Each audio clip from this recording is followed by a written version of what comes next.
जानकी जीवन स्मरण जय जय राम पार्वती पते हर हर महादेव पुंडलिक वरदा हरि विठ्ठल श्री अनंतकोटी ब्रह्मांड नायक राजाधिराज सच्चिदानंद सद्गुरु श्री ब्रह्मचैतन्य महाराज की जय.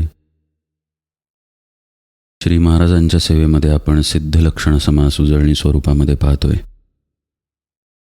शिष्यानं श्रोत्यानं मुख्यतः प्रश्न केला निश्चयाबद्दलचा.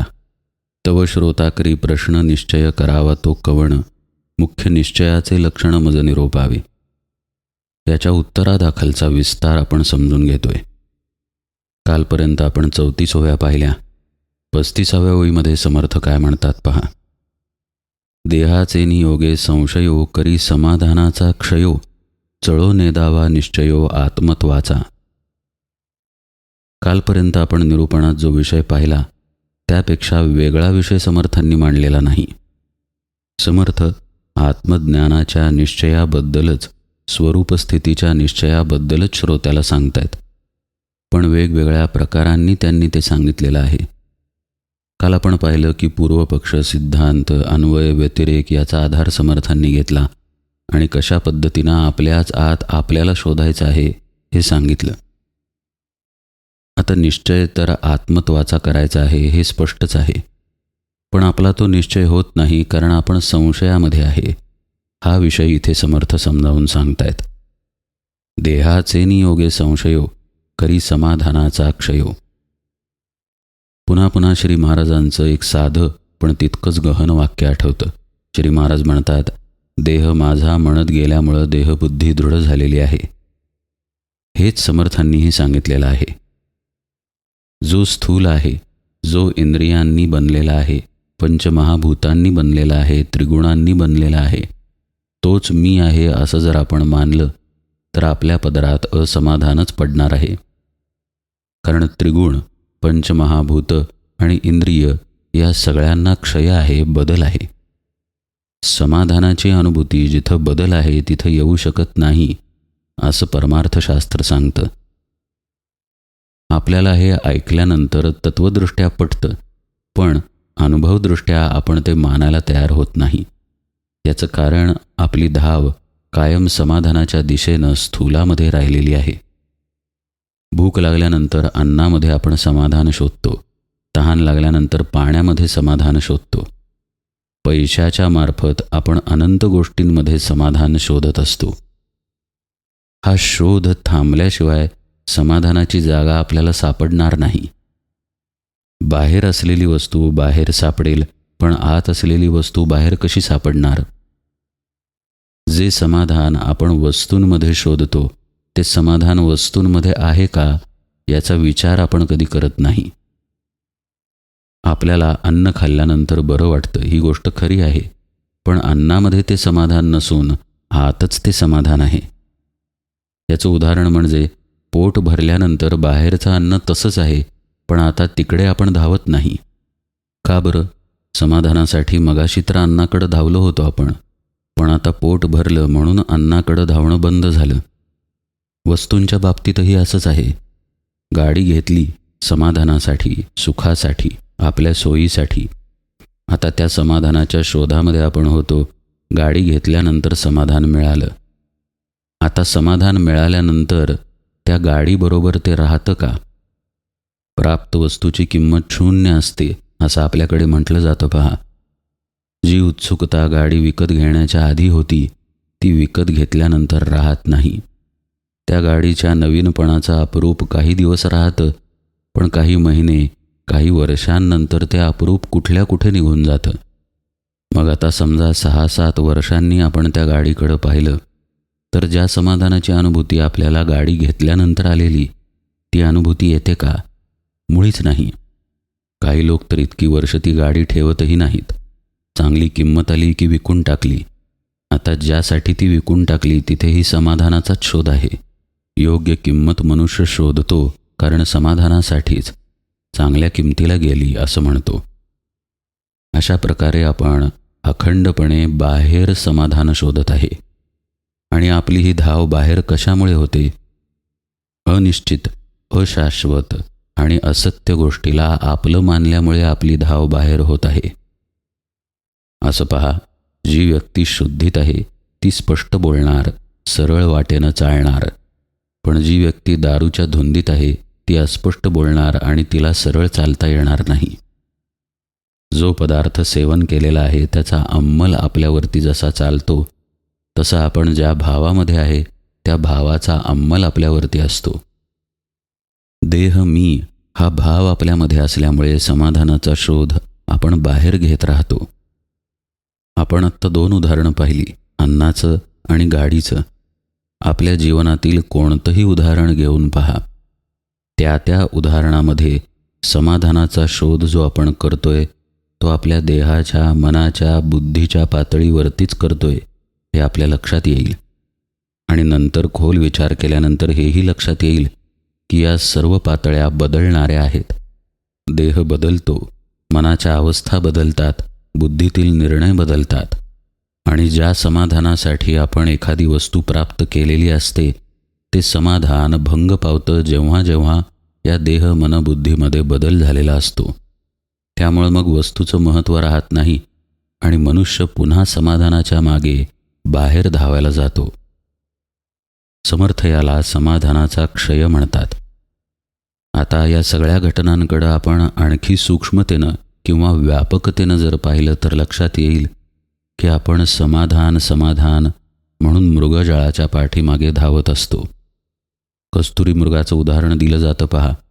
तो ज्या सुगंधाच्या मागे धावतो तो त्याच्याच पाशी असतो, पण धावत धावत शेवटी मरण पावतो. आपलं अगदी तसंच होतं. समर्थ आपल्याला सांगतात की याचं कारण शोध, आणि ते म्हणजे देहाला मी समजणं.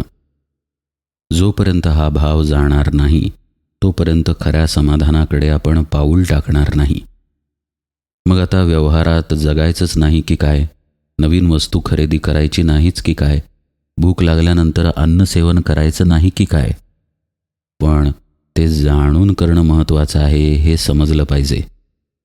आपण अन्यथा हे देहाचं जे अशाश्वतत्व आपण आत्ता पाहिलं ते जाणून कर्म करायला जात नाही.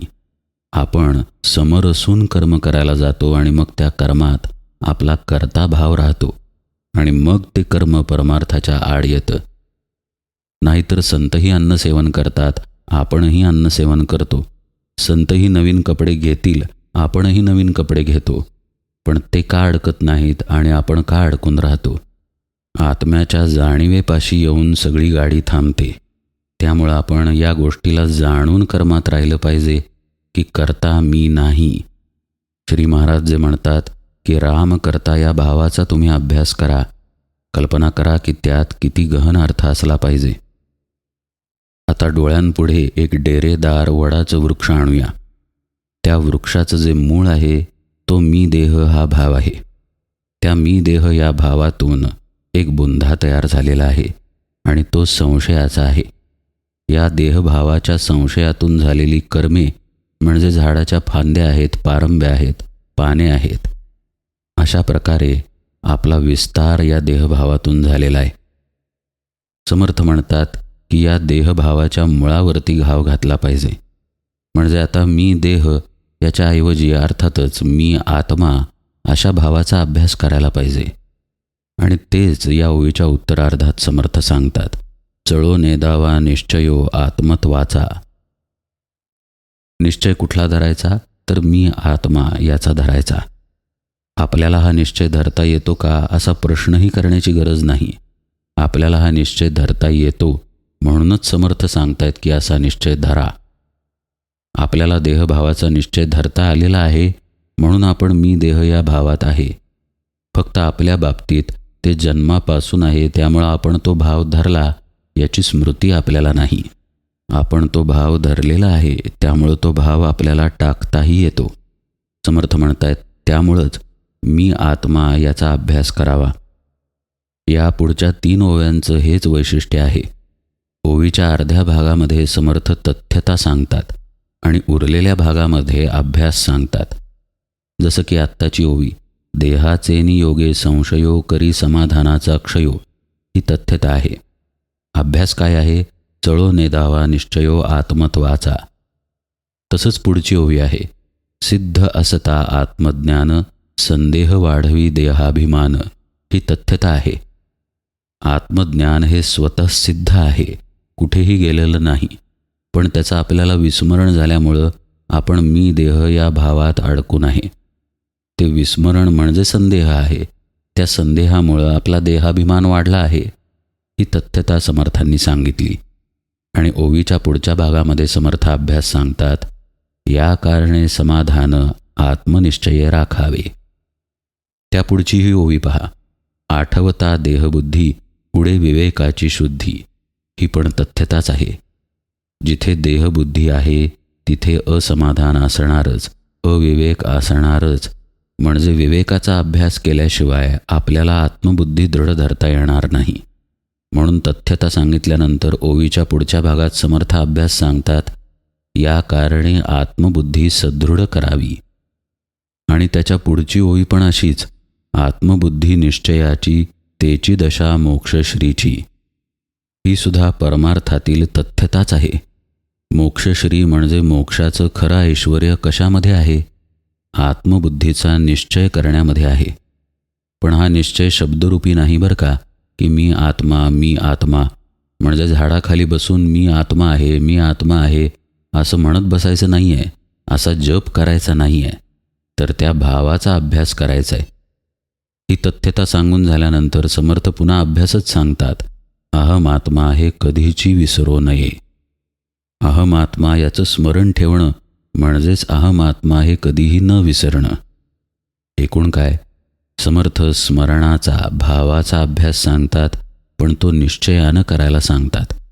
त्यामुळं मूळ जो श्रोत्याचा प्रश्न आहे की निश्चय कशाचा करायचा कसा करायचा, त्याच्या उत्तरादाखलचा हा विस्तार समर्थ शेवटी आत्म्यापाशी आणून ठेवतात, की तू हा देह नाहीस, तू आत्माच आहेस, या निश्चयामध्ये जा.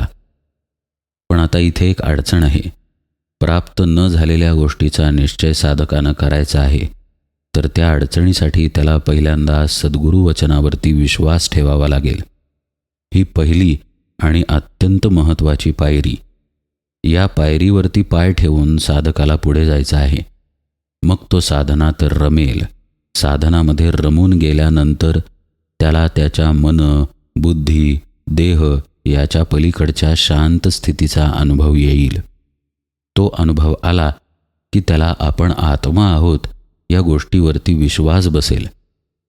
म्हणजे पहिल्यांदा ठेवलेला सद्गुरू वचनावरचा विश्वास खोटा नाही, पण आता तो विश्वास दृढ झाला जेव्हा साधनेत त्याला हे प्रत्ययाला आलं की आपण नसतानाही आपण आहोत, म्हणजे आपण नसूनही असू शकतो, आणि तेही अगदी शांतपणे, समाधानानं, आनंदानं. ती अशी एक अलौकिक स्थिती आहे की त्या स्थितीमधून खाली यावं असं साधकाला वाटतच नाही. आता इथे एक सूक्ष्म तर्क निघतो. जर देहाचा विसर पडलेला आहे, मनाचाही लय झालेला आहे, तर मग त्या अवस्थेला उपभोगणारे आपण आहोत हे आपल्याच लक्षात कसं येतं?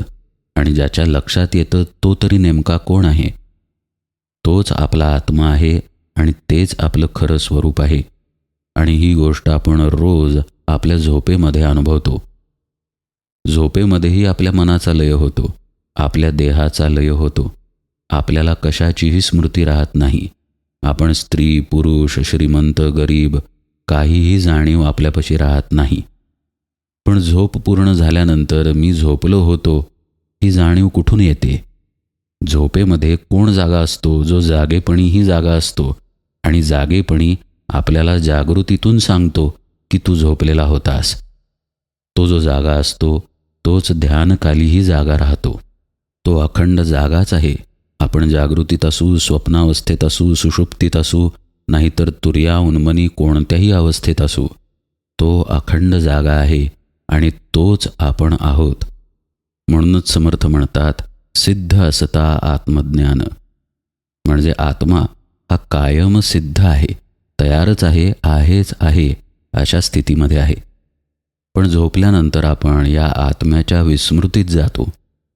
सद्गुरू शिष्याला, साधकाला या झोपेमध्ये, या सुषुप्तीच्या अवस्थेमध्ये जागं राहायला शिकवतात, सतर्क राहायला शिकवतात. म्हणजे देहाकडे जर पाहिलं तर निद्रेचीच लक्षणं दिसतील, पण तो झोपलेला असत नाही. तो अंतरामध्ये पूर्ण सावध असतो, आपल्या स्वरूपाच्या ठिकाणी. त्यामुळं जसं निद्रेची स्मृती राहते तसंच ध्यानावस्थेचीही स्मृती राहते, आत्मसुखाचीही स्मृती राहते आणि ती आत्म्यापाशीच राहिलेली असते. सगळा करता करविता आणि सगळ्याचा साक्षी भगवंत आहे असं म्हटलं जातं पहा. हा भगवंत दुसरा तिसरा कुणीही नसून आपणच आहोत. आपणच सगळ्याचे साक्षी आहोत, पण आपण ते देहरूपानं नसून आत्मत्वानं आहोत हे आपण विसरतो, ज्याला समर्थ संदेह म्हणतात. सिद्ध असता आत्मज्ञान, संदेह वाढवी देहाभिमान. आता हा देहरूपी तर मी नाही. मी तर लोप पावलो होतो. मनही राहिलेलं नव्हतं, विचार नव्हते, तर्क नव्हते, कोणत्याही वृत्ती नव्हत्या. पण मी मात्र शुद्ध स्वरूपानं होतो. या अनुभवाची जेव्हा चुणूक साधकाला येते तेव्हा साधक सद्गुरु वचनावरती आणखी दृढतेनं विश्वास ठेवतो की मी आत्मा आहे. आणखी सूक्ष्मात जाऊन विचार केला तर तिथे मी आणि आत्मा या दोन्हीही शब्दांचं खरं पाहता प्रयोजनच नाही आहे. तिथे केवळ आहे पण आहे. केवळ सहा ही स्थिती तिथे आहे. पण त्या स्थितीपर्यंत जाण्याच्या आधी तो आपल्या या स्वरूपाच्या अवस्थेचा निश्चय करतो आणि तो निश्चय दृढ व्हावा यासाठी सद्गुरुपदिष्ट साधनेनं स्वरूपानुभव घेत राहतो. तो स्वरूपानुभव आत्ताच आपण पाहिला. समर्थ आपल्याला म्हणतात की या निश्चयाचा अभ्यास करणं, मी आत्मा आहे या गोष्टीला कधीही न विसरणं, हेच केलं तरच मोक्षरूपी लक्ष्मी पदरात पडेल किंवा तरच सिद्ध दशा पदरात पडेल. प्रत्येक ओव्यांमधील उत्तरार्ध एकत्रितपणे वाचला तर समर्थांनी सांगितलेला अभ्यास अगदी स्पष्टपणे दिसून येईल. चळो नेदावा निश्चयो आत्मत्वाचा, या कारणे समाधान आत्मनिश्चय राखावे, या कारणे आत्मबुद्धी सदृढ करावी, अहमात्मा हे कधीची विसरो नये. अशी ही साधनेची अंतरंग आणि बहिर्रंग वाट आहे. केवळ डोळे मिटून कधीतरी ध्यान सुख घेतलं म्हणजे साधना संपत नाही. डोळे उघडल्यानंतर आपण कर्मांमध्ये येतो. खरं पाहता आपलं केलं जाणारं ध्यान हेही कर्मच आहे. त्यामुळं कर्म देहाला कधीही सुटून राहू शकत नाही. देह अखंड कर्मांमध्येच राहतो. त्यामुळं साधकाला त्याच्या आत्मस्वरूपाची जाणीव अखंडपणे ठेवावी लागते. मग देहाने तो ध्यान किंवा नामस्मरण करो, नाहीतर अन्य कोणतं कर्म करो. आणि ती जाणीव राहण्यासाठी भगवंताचं नाम सद्गुरू देतात. मग ते रामनाम देवोत, शिवनाम देवोत, दत्तनाम देवोत किंवा कोणतंही नाम देवोत, त्या नामाच्या मागे त्याच्या आत्मस्वरूपाची जाणीवच सद्गुरू त्याला देत असतात. त्या जाणीवेसहित स्मरणासहित नाम घेणं म्हणजे नामस्मरण साधना आहे. श्रोत्याचा प्रश्न होता की निश्चय कशाचा करायचा. त्याच्या उत्तरादाखल हा जो उपदेश समर्थांनी केला, या संपूर्ण उपदेशामध्ये जर कोणी व्यापून असेल तर ते सद्गुरू व्यापून आहेत. सद्गुरूंशिवाय या मार्गामध्ये मुळात प्रवेशच होत नाही. या मार्गामध्ये निश्चय करता येत नाही. अनुभव घ्यायचा असेल स्वरूपाचा तर त्या अनुभवाच्या दिशेनं जाता येत नाही. आणि अनुभव जरी आला तरी त्या अनुभवामध्ये सद्गुरू कृपेशिवाय स्थिर राहता येत नाही. म्हणून निरोपिले निश्चयाचे लक्षण, परी हे न कळे सत्संगे विण, संतासी गेली या शरण संशये तुटती, असं स्पष्टपणे समर्थ सांगतात. काहीही झालं तरी सत्संगाशिवाय पर्याय नाही. सद्गुरूंना शरण गेल्याशिवाय पर्याय नाही. त्यांच्या मुखातून श्रवण करून, त्यांच्याकडून साधना घेऊन, त्या साधनेबद्दलचं मार्गदर्शन पदोपदी त्यांच्याचकडून घेऊन जर निश्चयानं आपण आपली वाट चालली तरच देहबुद्धीचा संशय तुटतो, अन्यथा नाही. आता यातील प्रत्येक गोष्टींवरतीही निरूपण विस्तृतपणे करता येईल की निश्चयाचं लक्षण कसं निरोपिलेलं आहे, सत्संगतीमध्ये ते कसं कळतं, किंवा संतांना शरण जाणं म्हणजे काय. पण हा सगळा विषय आपण याच समासाच्या उजळणीमध्ये वेगवेगळ्या ठिकाणी पाहिलेला आहे. प्रामाणिकतेनं जोपर्यंत आपण सद्गुरूंपाशी जात नाही, आधी या भावात आपण येत नाही की मला समजत नाही, मला कळत नाही, तोपर्यंत आपल्या प्रवासाची सुरुवातच होणार नाही. समर्थ म्हणतात, आता असो हे बोलणे, ऐका सिद्धांची लक्षणे, मुख्य निस्संदेहपणे सिद्ध बोलीजे. समासाच्या शेवटी शेवटी अगदी थोडक्यात पण स्पष्टपणे आणि महत्त्वाचे शब्द वापरून पुन्हा एकदा सिद्ध लक्षण समर्थ सांगतात. मुख्य निस्संदेहपण हे सिद्धाचं लक्षण आहे. सिद्ध स्वरूपी नाही देहो, तेथे कैचा हो संदेहो, या कारणे सिद्ध पाहो निस्संदेही. देहसंबंधाचे निगुणे लक्षणासी काये उणे, देहातीताची लक्षणे काये म्हणून सांगावी. जे लक्षवेना चक्षुसी, त्याची लक्षणे सांगावी कैसी. निर्मळ वस्तू सिद्ध त्यासी लक्षणे कैसी. लक्षणे म्हणजे केवळ गुण, वस्तू ठाईची निर्गुण, तेची सिद्धांचे लक्षण वस्तुरूप. आपल्याला समजावं की सिद्ध दशा काय आहे म्हणून सिद्ध लक्षणांचा विस्तार समर्थांनी भरपूर केला. केवळ लक्षणांचाच नाही तर त्या अवस्थेपर्यंत कसं जाता येईल त्या साधनांचाही विस्तार त्यांनी केला. पण आता अगदी ते मनापासून सांगतायत की खरं पाहता सिद्धाचं लक्षणच सांगता येत नाही. कारण सिद्ध कोण? जो आत्मरूप झाला, वस्तुरूप झाला तो सिद्ध. आणि आत्मा किंवा वस्तू ही तर गोष्ट गुणांच्या पलीकडची आहे. लक्षणं कुणाची सांगता येतील? गुणांमध्ये जे आहे त्याची लक्षणं सांगता येतील. दृष्टीला जे दिसेल त्याच्याबद्दल बोलता येईल. पण आत्मा तर दृष्टीला दिसत नाही, कुठल्याच लक्षणांमध्ये बसत नाही. तर असा आत्माच जो होऊन गेलेला आहे त्या सिद्धाचं लक्षण तरी कसं सांगणार? असं म्हणून समर्थांनी हा समास आटोपता घेतलेला आहे. आणि शेवटी ते म्हणतात, तथापि ज्ञानदशिकी बोलिले म्हणून वक्तृत्व आटोपिले, न्यून पूर्ण क्षमा केले पाहिजे श्रोती. पुढे हा विषय ज्ञानदशकात सांगितलाय म्हणून आत्ता बोलणं आटोपत घेतो असं ते म्हणतायत. शिवाय श्रोत्यांची क्षमाही मागतायत. आणि या समासाबरोबर दशकाचाही शेवट करतायत. आता इथून पुढं 6वा दशक देवशोधन सुरू होतो. त्यातल्या पहिल्या समासाचं नावही देवशोधनच आहे. आपण तो सर्व भाग उजळणीमध्ये यथावकाश पाहूया. आज निरूपण सेवेला इथेच विराम देतो. जानकी जीवन स्मरण जय जय राम.